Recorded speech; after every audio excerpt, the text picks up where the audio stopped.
तुमचं स्वागत आहे प्राचीच रेसिपीमध्ये. माझ्या चॅनलला सबस्क्राईब केलं नसेल तर लगेच सबस्क्राईब करून घ्या. आणि आजची रेसिपी आहे डाळपाट्या. काही ठिकाणी याला वरणफळसुद्धा म्हणतात. तर वळूया आपल्या आजच्या रेसिपीकडे.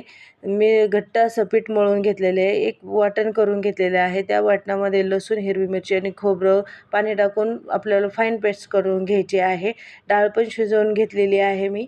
आणि एक पातेलं ठेवून त्याच्यात तेल टाकायचं आहे, हे वाटण टाकायचं आहे, थोडीशी हळद टाकायची आहे आणि आपल्याला एक अशी जाडसर अशी चपाती लाटून घ्यायची आहे. लय पातळ चपाती लाटायची नाही आहे, थोडीशी नॉर्मल जाडच ठेवायची आहे. माझ्याकडे हे असं कटर आहे. एका साईडने आपण करंजीला सुद्धा डिझाईन करू शकतो. एका साईडने आपण ह्या अशा पद्धतीने डाळपाट्या कापून घेऊ शकतो. आडव्या उभ्या रेषा देऊन मी ह्या चौकोनी शेपमध्ये कापून घेतल्यात. तुम्हाला जर डायमंड शेप कापायचा असेल तर तुम्ही तो सुद्धा कापू शकता.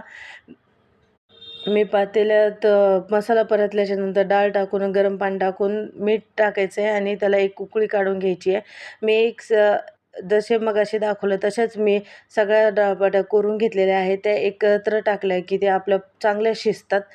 त्यामुळं मी सगळ्या एकदम लाटून घेऊन कट करून त्या आता एक एक उकळीतच सोडायचा आहे. आपल्याला गॅस लो टू मिडियम गॅसवर ठेवायचा आहे. अशा पद्धतीने केल्या की सगळ्या एकसारख्या शिजतात.